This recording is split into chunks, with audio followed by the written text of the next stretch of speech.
This week on Let's Talk About Mental Health, I'm talking about managing your feelings. So, let's get talking.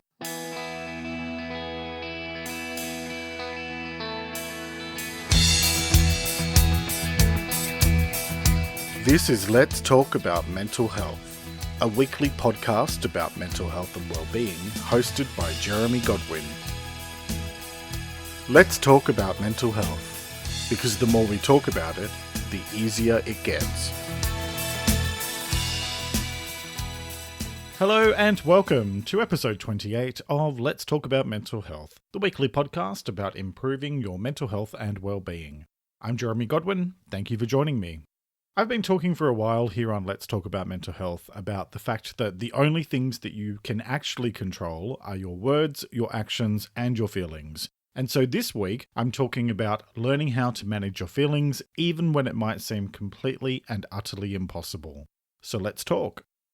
So much of what we experience in this world is based around what we think and what we feel. And when you're dealing with mental health challenges like anxiety or depression, it can be really difficult and even overwhelming to deal with the sheer weight of everything that goes on in our minds. Now, you've probably heard the expression, feelings aren't facts, and it's a common one to be discussed in terms of mental health, because so much of what goes on inside of our heads can seem real, but it's not.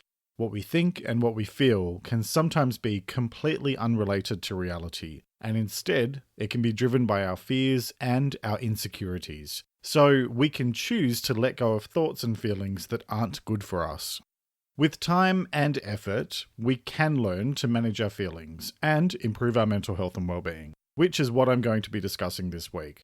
So let's start with some definitions, and specifically, what are feelings?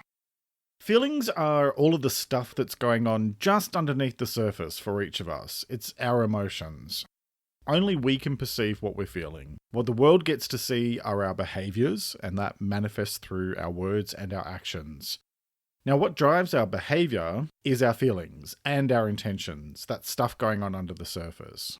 And these, in turn, are often created by our thoughts, and those thoughts are then driven by our needs and whether or not our needs are being met or not met in any given situation.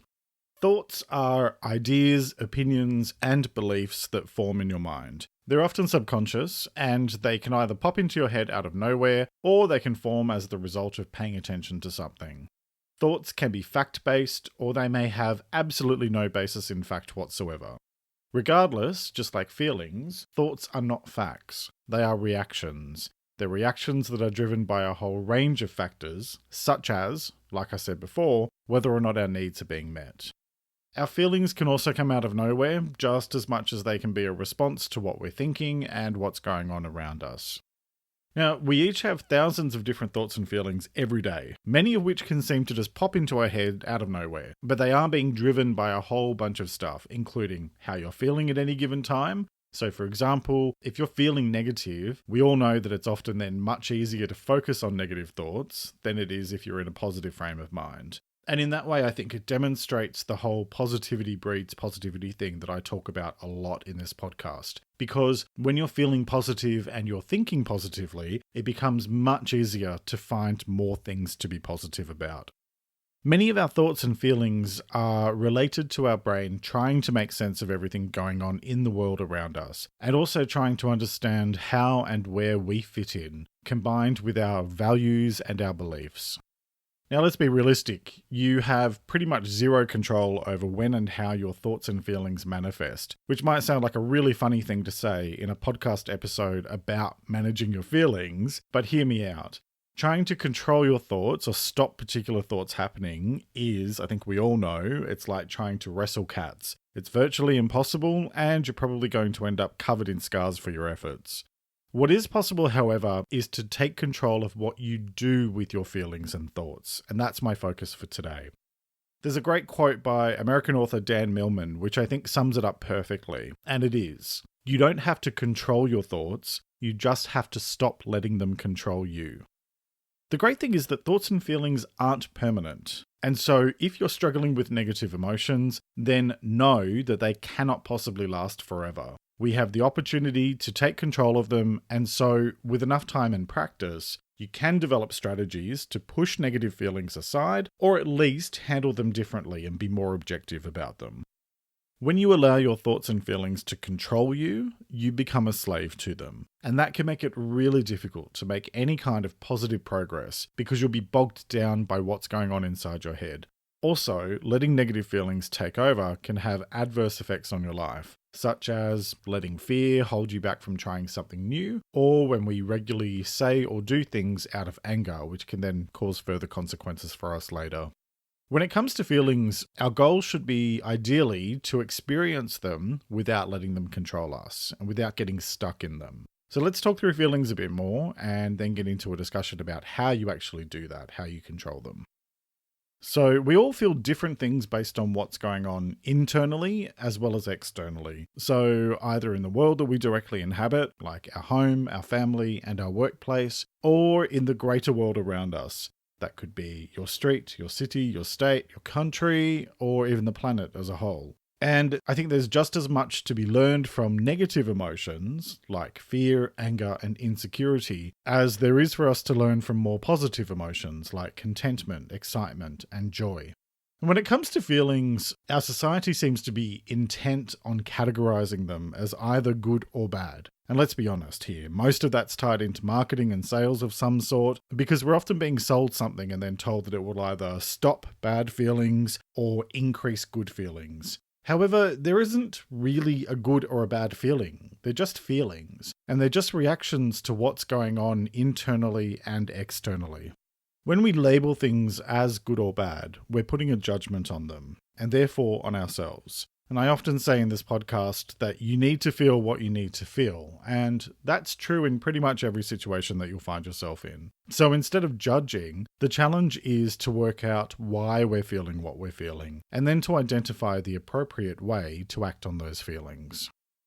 There's a great quote by the American television personality Mr. Rogers that I think sums it up, and it is, "There's no should or should not when it comes to having feelings. They're part of who we are, and their origins are beyond our control. When we can believe that, we may find it easier to make constructive choices about what to do with those feelings." So let me just repeat that last bit. Make constructive choices about what to do with those feelings. Because I think that's what all of this comes down to. Choosing to respond constructively to our feelings. You'll never be able to stop specific feelings arising, like fear or anger or sadness, but it's what you do with those feelings that matters, because that is what determines what happens next. Also, I think a lot of the time we're socially conditioned to have this never-ending focus on the pursuit of happiness. But you don't have to be happy all the time in order to have your feelings under control, or even to have a great life. In fact, I don't believe it's possible for any of us to be happy 100% of the time, because there's always going to be so much going on in our lives that's way outside of our control. And so it's an impossible goal to chase, and it sets us up for failure. I've talked before about the idea of pursuing greater satisfaction with your life rather than this goal of constantly chasing happiness. Satisfaction with who you are, what you have, and what you contribute to the world is much more likely to make you feel positive than any pursuit of happiness, because happiness is often fleeting. This is a topic that I'll discuss in an episode of Let's Talk About Mental Health at some point over the next few months. But coming back to feelings, feeling is what makes us human. It's proof of life. Feelings can be messy and complicated, and they can pull us in all different directions and make it hard to know which way is up. But the challenge is to observe our feelings without letting them control us. There's a great article I found online called How to Control Your Emotions So Your Emotions Don't Control You. It's from Inc., and I'll include the link in the transcript. Let me just quote this paragraph from that article. "Managing your emotions isn't the same as suppressing them. Ignoring your sadness or pretending you don't feel pain won't make those emotions go away. In fact, unaddressed emotional wounds are likely to get worse over time. And there's a good chance suppressing your feelings will cause you to turn to unhealthy coping skills. It's important to acknowledge your feelings while also recognizing that your emotions don't have to control you. If you wake up on the wrong side of the bed, you can take control of your mood and turn your day around. If you are angry, you can choose to calm yourself down." And again, the link for that article is in the transcript. There's a few really important points, and that's why I included that paragraph. And the main one is that managing your emotions isn't about suppressing them. It's actually about objectively addressing them and integrating them into your life. So enabling your logical, rational side and your emotional side to work together in harmony. And that makes you more authentically you in everything that you do. I think the challenge for each of us is to be aware of how our feelings are manifesting in terms of our words and our actions, and to know the difference between constructive versus destructive feelings, so that we can minimize any destructive patterns of behavior. Managing your feelings means being able to modulate them. Why does that matter? Because if you can modify your feelings to suit the situation, then you have a greater chance of achieving positive outcomes. Think about being in an argument with someone. If you allow anger to take over, then you'll quite likely end up in a screaming match. Whereas if you can pause and refocus to instead look for solutions, then you'll be much more likely to engage with the other person in a calm and rational manner, and that can lead to more positive outcomes. For another example, think about feeling scared of giving something a try. If you let that feeling of fear take over, then you're very unlikely to take any action. Whereas if you work through your fear so you can understand where it's coming from and then harness that, you're much better equipped to give things a go and then see what happens from there. The choice, as with everything, is always yours. So how do you choose to control your feelings? Well, let's get into the how-to part of this week's episode.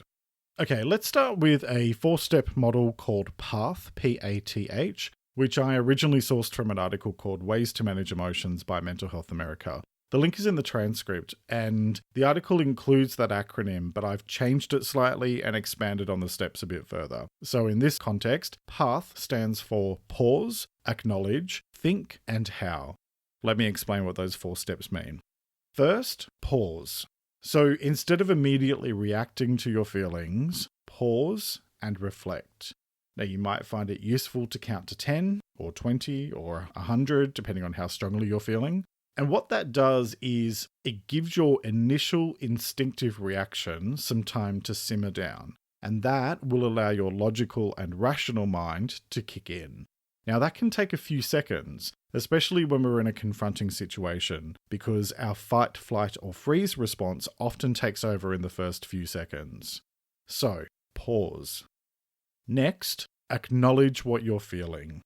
So rather than just going with the initial feeling, once you've paused for a few seconds, take a moment to identify what it is that you're actually feeling.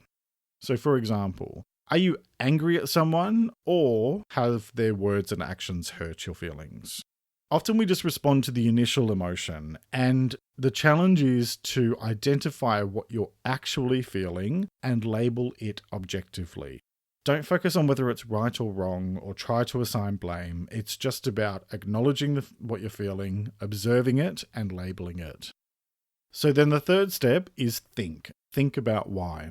Once you're clear on what you're feeling, think in more detail about why you're feeling that way. Are you actually angry, or is the anger a symptom of feeling that you're not being heard on a regular basis? Often our feelings are being driven by much deeper emotions, which are tied to whether or not our needs are being met. So the challenge is to consider what's going on in terms of our needs, to understand why you might be feeling what you're feeling. And then the final step is how. How will you respond? So once you understand the reasons why you're feeling whatever you're feeling, think about how you want to respond. Now, whether it's something going on inside you or it's external, how you respond will shape what happens next. So if you are arguing with someone and you're feeling angry, then reacting by shouting will potentially lead to the argument escalating. Whereas if you pause, reflect, and consider why you're really feeling angry, then you'll be much better equipped to respond in a calm and rational manner. Or at the very least, remove yourself from the situation until you're able to be calm and rational. The overarching message here is that just reacting to your feelings means that they will control you. Whereas taking the time to process whatever you're feeling so that you can understand it will enable you to respond much more thoughtfully. And that will likely lead to better outcomes that are far less weighed down by pure emotion. Keep in mind throughout all of this that you can only control your own words and actions and feelings. You can never control another person. No amount of huffing or puffing or blowing down of houses will ever make another person act the way that you want them to. So when you're dealing with other people, focus on you. Focus on being calm and rational. And remember that old saying, you attract more flies with honey than with vinegar. In other words, you're much more likely to end up with a positive outcome by being nice than you would if you're unpleasant. And so then, beyond that advice for using the path approach, pause, acknowledge, think, and how, there are lots of things that you can do to be proactive about managing your feelings. Because, as always, prevention is better than cure. So rather than waiting until you're in a challenging situation and having to deal with your emotions then, there are lots of things that you can do every day that make it easier to manage your feelings if and when you're then dealing with difficult times. So some of those things are talking about your feelings. Now, this is why therapy and counseling are so useful, because they allow you the time and space to work through your feelings in a supportive and non-judgmental environment. And the more you talk about things, the easier it is to figure out what's really going on inside you, so that you can then deal with the root cause rather than just the symptom. Yep, possibly my favorite analogy in the whole wide world. So speaking of talking about your feelings is not a sign of weakness. In fact, it is a sign of bravery, because it's a huge part of taking charge of your well-being and being proactive about your mental health and your overall health. If you keep things bottled up and you don't deal with them, they may escalate, and before you know it, you're up the creek without a paddle. So talk about what's going on and get support where you need it. Another piece of advice is to have daily practices that help you to get in touch with your feelings. I have talked many times in this podcast about the value of daily gratitude practice, where you spend a few minutes quietly reflecting on 5 to 10 things that you're grateful for each day. And it's something that I do every morning without fail as a way to start my day off proactively looking for the good. And I encourage you to look at something like that, maybe also have a few minutes of nightly reflection time where you gently and non-judgmentally reflect on the day and think about what were 2 or 3 things that you're grateful for from the day. Also, potentially, what might be 1 or 2 things that maybe didn't go so well. And instead of focusing on the bit that didn't go so well, instead focus on what can I learn from this? So in other words, what might you do differently next time for a different outcome? Now, the important part here is not to dwell on negativity or blame, because what's done is done and it cannot be changed, but instead to learn what you need to learn. If you're interested in more about reflection, have a listen to episode 12, which is, funnily enough, about reflection, and I go into that in a lot more detail. Or if you are someone who finds yourself overthinking about these sort of things, I did episode 4 about overthinking, so that dreaded subject. So feel free to jump over and have a listen to that one, or you can read the transcripts on the website. Another daily practice that's really worthwhile is journaling. So we're not talking about your, 12-year-old's diary here. You don't need to keep a detailed diary unless that's what feels right to you. But just jotting down a few notes about the day can help you to process them and get them out of your head.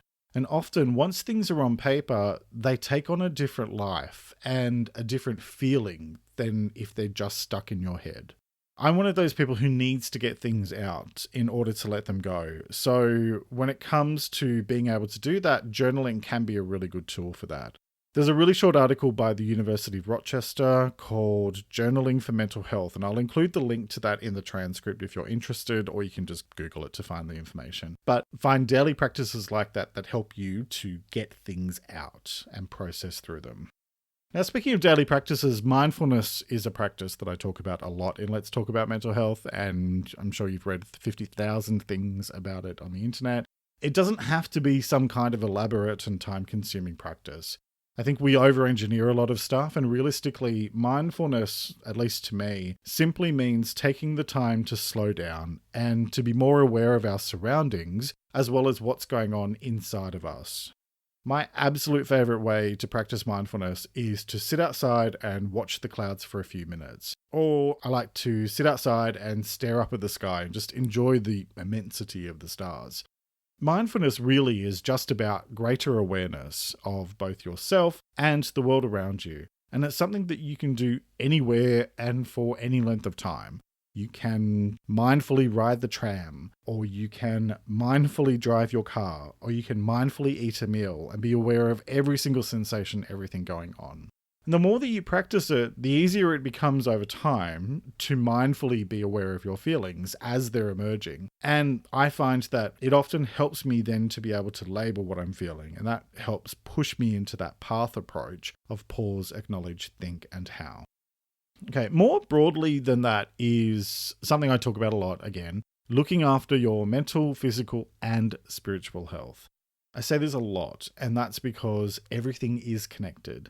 And when I talk about spirituality, I'm not referring to religion, but if that's what feels right to you, then fantastic. But rather what I'm talking about is having some sort of sense of there being more to life than just you. Spirituality is highly personal, but at its core, it is about being more than just an individual. Whether that's feeling a sense of connectedness with your fellow humans, with the universe, or being a Jedi connected with the Force, looking beyond just your own wants and needs will hopefully help you to make life decisions that aren't purely focused on yourself. My next point is around choosing your mindset. So you can choose to focus on solutions rather than problems. The reality is that when you look for problems, you will find them. So why not choose to look for solutions instead? Now, I've known many people in my life, as I'm sure you have, who will happily complain about anything and everything, but when you ask them what ideas they've had for rectifying their problems, they look at you like you've got three heads. Now, misery is a choice. Because if we choose to get caught up in all the things that are wrong, then that's all that we will see. Let me say that I totally respect that we all go through challenging times and situations, especially when we're dealing with mental health issues, and I know about living with depression and anxiety firsthand. But you can still choose to look for solutions and to be optimistic about the potential for things to improve. And that feels way better than just throwing your hands up and admitting defeat. You might find that really difficult to do, especially if you're struggling. And if that's the case, my next suggestion is one that I talk about 65,000 times an episode: get support. Now, I covered it before with the talking about your feelings thing, but let me say, you never have to go through anything alone. You can always talk to a counselor or a therapist. You can chat with your doctor. You can get support from an understanding and non-judgmental friend or family member. You can join a support group. There are so many different support options available to you. And the main thing is that you are never alone. So get support, because many hands make light work. With all of that in mind, when it comes to feelings, what it all boils down to is this: your thoughts and feelings aren't real. They're simply manifestations of how you perceive yourself and the world around you. If we ever find ourselves feeling destructive emotions or thinking negative thoughts, we have the opportunity to change our reality by changing how we feel. It can be a real challenge to do that, especially when we're struggling with issues like anxiety or depression, but it is entirely possible to choose our mindset and to choose what we do with our thoughts and our feelings. If you let your emotions control you, then they will control you. However, if you choose to mindfully observe them and seek to understand what they're really trying to tell you about your needs, then with time and effort, you'll be able to let go of the negative and focus on the positive. And where focus goes, energy flows. Everything in life is a choice, so make the choice to respond to your feelings constructively in order to create a better reality for yourself. To finish up, let me take a moment to share a quote about this week's topic that I'd like to encourage you to reflect on and consider what it means to you. This week's quote is by the Roman emperor and philosopher Marcus Aurelius, and it is: "Everything we hear is an opinion, not a fact. Everything we see is a perspective, not the truth." Let me repeat that. Everything we hear is an opinion, not a fact. Everything we see is a perspective, not the truth. Alright, that's it for this week's episode. Next week, I'll be talking about habits. I'll be discussing the role of habits in good mental health and well-being, and how you can change your habits over time. I hope you'll join me for that episode, which will be released on Monday morning in Australia and New Zealand, Sunday evening in the UK and Ireland, and Sunday afternoon in the US and Canada. In the meantime, you can find past episodes and additional content at the website, which is letstalkaboutmentalhealth.com.au. That's letstalkaboutmentalhealth.com.au. You can also find Let's Talk About Mental Health on Instagram, Facebook, and Pinterest at LTA Mental Health. That's at LTA Mental Health. Thank you very much for joining me today. Look after yourself and make a conscious effort to share positivity and kindness in the world, because you get back what you put out. Take care and talk to you next time.